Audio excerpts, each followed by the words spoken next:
ಪೌರ ಕಾರ್ಮಿಕರ ಸಮಸ್ಯೆಗಳಿಗೆ ಶೀಘ್ರ ಪರಿಹಾರ, ಅಧಿಕಾರಿಗಳಿಗೆ ಎಚ್ಚರಿಕೆ. ಶ್ರೀನಿವಾಸಪುರ ಜೂನ್ 25.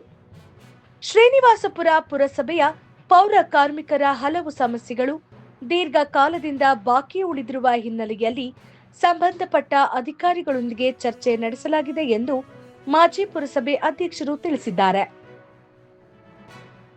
ಪುರಸಭೆ ಕಚೇರಿಗೆ ಭೇಟಿ ನೀಡಿದ ವೇಳೆ ಮಾತನಾಡಿದ ಅವರು 2022ರಲ್ಲಿ ಪೌರ ಕಾರ್ಮಿಕರ ಕಾಯಂ ನೌಕರಿ ಕುರಿತು ಸರ್ಕಾರದಿಂದ ಬಂದಿದ್ದ ಆದೇಶದಂತೆ ಅರ್ಹ ಕಾರ್ಮಿಕರ ಪಟ್ಟಿಯನ್ನ ಸಿದ್ಧಪಡಿಸಿ ಪ್ರಸ್ತಾವನೆ ಕಳಿಸಲಾಗಿತ್ತು. ಆದರೆ ಇದುವರೆಗೆ ಅಂತಿಮ ಪಟ್ಟಿ ಪ್ರಕಟವಾಗಿಲ್ಲ ಎಂದು ಆರೋಪಿಸಿದರು. ಇದೇ ವೇಳೆ 2024ರಲ್ಲಿ ಪೌರ ಕಾರ್ಮಿಕರಿಗಾಗಿ ಜಾರಿಗೊಂಡಿರುವ ಗೃಹ ಭಾಗ್ಯ ಯೋಜನೆಯಡಿ ಸುಮಾರು 70 ಮನೆಗಳ ನಿರ್ಮಾಣಕ್ಕೆ ಅವಕಾಶ ಇದ್ದರೂ ನಿವೇಶನ ಗುರುತಿಸುವ ಕಾರ್ಯ ಪೂರ್ಣಗೊಳ್ಳದ ಕಾರಣ ಕಾಮಗಾರಿ ಆರಂಭವಾಗಿಲ್ಲ ಎಂದು ಬೇಸರ ವ್ಯಕ್ತಪಡಿಸಿದರು. ಪೌರ ಕಾರ್ಮಿಕರಿಲ್ಲದೆ ಪಟ್ಟಣದ ಸ್ವಚ್ಛತೆ ಮತ್ತು ಸಾರ್ವಜನಿಕ ಸೇವೆಗಳು ಸಾಧ್ಯವಿಲ್ಲ. ಆದರೆ ಅವರ ಸಮಸ್ಯೆಗಳ ಬಗ್ಗೆ ಅಧಿಕಾರಿಗಳು ನಿರ್ಲಕ್ಷ್ಯ ತೋರಿದ್ದಾರೆ ಎಂದು ಅವರು ಹೇಳಿದರು. ಈ ಕುರಿತು ಪಿಡಿಒ ಹಾಗೂ ತಾಂತ್ರಿಕ ವಿಭಾಗದ ಅಧಿಕಾರಿಗಳೊಂದಿಗೆ ದೂರವಾಣಿ ಮೂಲಕ ಮಾತನಾಡಿದ್ದು, ಸೋಮವಾರದೊಳಗೆ ಗೃಹಭಾಗ್ಯ ಯೋಜನೆಗೆ ಅಗತ್ಯ ನಿವೇಶನ ಅಂತಿಮಗೊಳಿಸಿ ಕಾಮಗಾರಿ ಆರಂಭಿಸುವ ಬಗ್ಗೆ ಕ್ರಮ ಕೈಗೊಳ್ಳುವುದಾಗಿ ಅಧಿಕಾರಿಗಳು ಭರವಸೆ ನೀಡಿದ್ದಾರೆ ಎಂದರು. ಕಾಯಂ ನೌಕರಿ ಸಂಬಂಧಿತ ಕಡತವನ್ನ ಪರಿಶೀಲಿಸಿ ಅಗತ್ಯ ಕ್ರಮ ಕೈಗೊಳ್ಳುವುದಾಗಿ ಅಧಿಕಾರಿಗಳು ತಿಳಿಸಿದ್ದಾರೆ. ಸೋಮವಾರದೊಳಗೆ ಪ್ರಗತಿ ಕಾಣದಿದ್ದರೆ ಜಿಲ್ಲಾಧಿಕಾರಿ ಹಾಗೂ ಸಂಬಂಧಪಟ್ಟ ಸಚಿವರ ಗಮನಕ್ಕೆ ವಿಷಯವನ್ನ ತರಲಾಗುವುದು ಎಂದು ಎಚ್ಚರಿಕೆ ನೀಡಿದರು. ಪೌರ ಕಾರ್ಮಿಕರ ಹಿತಾಸಕ್ತಿಗಾಗಿ ಅಗತ್ಯವಿದ್ದರೆ ಹೋರಾಟ ಮುಂದುವರಿಸಲಾಗುವುದು ಎಂದು ಅವರು ಸ್ಪಷ್ಟಪಡಿಸಿದರು. ಅಧಿಕಾರಿಗಳು ತಕ್ಷಣ ಬಾಕಿ ಉಳಿದಿರುವ ಕೆಲಸಗಳನ್ನು ಆರಂಭಿಸಿ ಕಾರ್ಮಿಕರ ಸಮಸ್ಯೆಗಳಿಗೆ ಶಾಶ್ವತ ಪರಿಹಾರ ಕಲ್ಪಿಸಬೇಕು ಎಂದು ಆಗ್ರಹಿಸಿದರು.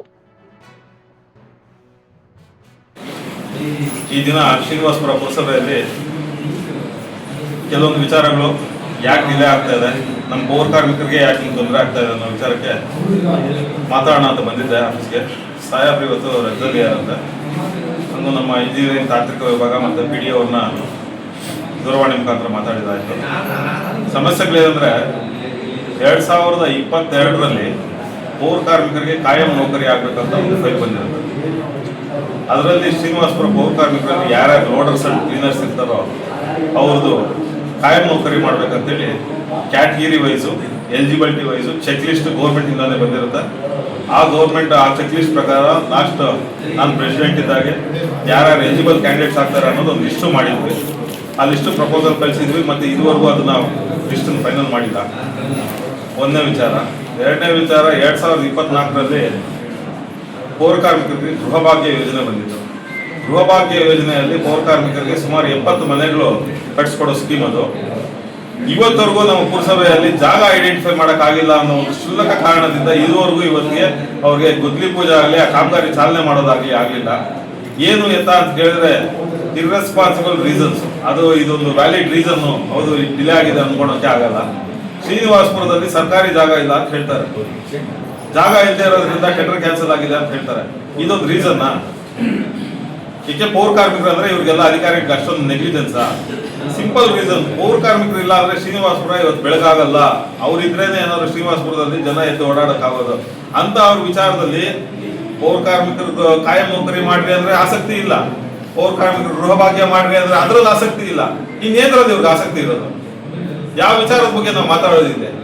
ಬೆಳಗ್ಗೆಯಿಂದ ಬಂದು ಕೂತೀವಿ, ಒಬ್ಬರು ನೋಡ್ರೆ ಚೀಫ್ ಆಫೀಸರ್ ಆನ್ ಡ್ಯೂಟಿ ಇದ್ದಾರೆ ಸರ್, ಬರ್ತಾರೆ ಅಂತಾರೆ. ಈಗ ನೋಡ್ರೆ ಇಲ್ಲಿ ಯಾರು ಇಲ್ಲ, ಏನ್ ನಡೀತಾ ಇದೆ ಆಫೀಸಲ್ಲಿ ಅಂತ ಕೇಳೋದಕ್ಕೆ ಬಂದಾಗ ಪಾಪ ಇವ್ರು ಹೇಳ್ತಾರೆ ನಮ್ಗೆ 6 ತಿಂಗಳಾಗಿದೆ ಸಂಬಳಗಳು ಬಂದಿಲ್ಲ ಅಂತ. ಏನ್ ನಡೀತಾ ಇದೆ ಅನ್ನೋ ವಿಚಾರದಲ್ಲಿ ಈಗ ಆಲ್ರೆಡಿ PDO ಅವ್ರ ಗಮನಕ್ಕೆಲ್ಲ ತಂದಿದ್ದೀನಿ. ನಾನು ಈಗ ಕೂಡಲೇ ಎಲ್ಲ ನನ್ನ ಸ್ಟಾಫನ್ನ ತರಿಸ್ಕೊಂಡು ವಿಚಾರ ಎಲ್ಲ ತಿಳ್ಕೊಂಡು ಸರ್ ಸೋಮವಾರ ಅಷ್ಟೊಂದು ನಾವು ಅಪ್ಡೇಟ್ ಮಾಡ್ತೀವಿ, ಜಾಗ ಫೈನಲೈಸ್ ಮಾಡ್ತೀವಿ ಅಂತ ಹೇಳಿದ್ದಾರೆ. ನಾನು ಪ್ರೆಸಿಡೆಂಟ್ ಇದ್ದಾಗೆ ಇವರಿಗೆ ಗೃಹಭಾಗ್ಯ ಯೋಜನೆ ಅಡಿ 3-4 ಕಡೆ ಜಾಗ ಐಡೆಂಟಿಫೈ ಮಾಡಿ ಅವ್ರಿಗೆ ಕಳಿಸ್ಕೊಟ್ಟಿದ್ವಿ. ಇಂಥ ಪ್ರಪೋಸಲ್ ಇದೆ, ನೀವು ಅದನ್ನ ಚೆಕ್ಬಂದಿ ಮಾಡ್ಕೊಂಡು ಕೆಲಸ ಸ್ಟಾರ್ಟ್ ಮಾಡ್ಬೋದು ಅಂತ. ಈಗ ಅದು ಯಾವ ರೀಸನ್ಗೆ ಅದನ್ನ ತಡೆ ಹಿಡಿದಿದ್ದಾರೆ, ಏನ್ ಕಾರಣ ಅನ್ನೋದು ಗೊತ್ತಿಲ್ಲ. ಇದ್ರ ಬಗ್ಗೆ ಎಲ್ಲ ಪೂರ್ಣ ಮಾಹಿತಿ ಸೋಮವಾರ ಕೊಡ್ತೀವಿ ಅಂತ ಹೇಳಿದ್ದಾರೆ. ನಾನು ನಮ್ಮ ಪೌರ ಕಾರ್ಮಿಕರಿಗೂ ಮತ್ತೆ ಎಲ್ಲರಿಗೂ ಒಂದು ಭರವಸೆ ಏನು ಅಂದ್ರೆ, ಅಧಿಕಾರಿ PDO ಅವ್ರ ಗಮನಕ್ಕೆ ಇವತ್ತು ನಾವು ತಂದಿದ್ದೀವಿ. ಇನ್ನು ಅದ್ರ ಬಗ್ಗೆ ಸೋಮವಾರದವರೆಗೂ ಪೇಷನ್ಸ್ ಆಗಿ ಕಾಯೋಣ. ಸೋಮವಾರ ಅವ್ರು ಏನು ಹೇಳ್ತಾರೆ ನೋಡಿಕೊಂಡು ನಾವು ಮುಂದಿನ ಕ್ರಮ ವಹಿಸ್ಕೊಳ್ಳೋಣ. ಯಾಕೆಂದ್ರೆ ಸೋಮವಾರ ಅಷ್ಟರಲ್ಲಿ ನಂಗೆ ಗೊತ್ತಂಗೆ 100% ಗೃಹಭಾಗ್ಯ ಯೋಜನೆಗೆ ಅವರನ್ನು ಬಂದು ಜಾಗ ಐಡೆಂಟಿಫೈ ಮಾಡಿ ಕಾಮಗಾರಿ ಚಾಲನೆ ಮಾಡೋದಕ್ಕೂ ಒಂದು ಆಶ್ವಾಸನೆ ಕೊಟ್ಟಿದ್ದಾರೆ, ಮಾಡ್ತೀವಿ ಸರ್ ಬಂದು ನೋಡ್ತೀವಿ ಅಂತ. ಇನ್ನು ಎರಡನೇದು 2022 ಆಗಿರೋ ಇದು ನಮ್ಮ ಕಾಯಂ ನೌಕರಿ ವಿಚಾರನೂ ಈಗ ಅವ್ರ ಗಮನಕ್ಕೆ ತಂದಿದ್ದೀನಿ. ಚೀಫ್ ಆಫೀಸರ್ ಅವ್ರನ್ನ ಕರ್ಸ್ಕೊಂಡು ನಮ್ಮ ಫೈಲ್ ನೋಡ್ತೀನಿ ಸರ್ ಅಂತ ಹೇಳಿದ್ದಾರೆ. ಅಟೆಂಡೆನ್ಸ್ ಇದೆ, ಯಾರ್ಯಾರು ಯಾವ ಕೆಲಸ ಮಾಡ್ತಾ ಇರೋ ಅನ್ನೋ ಲಿಸ್ಟ್ ಇದೆ, ಅದನ್ನು ಫೈನಲ್ ಮಾಡೋದ್ರಲ್ಲಿ ಯಾವ ಅಧಿಕಾರಿಗೂ ಏನು ತಕ್ಲೀಫ್ ಆಗಲ್ಲ, ಏನು ಅಂತ ದೊಡ್ಡ ಇದೇನದು ಜಾದು ಇಲ್ಲ, ಲಿಸ್ಟ್ ಫೈನಲ್ ಆಗುತ್ತೆ.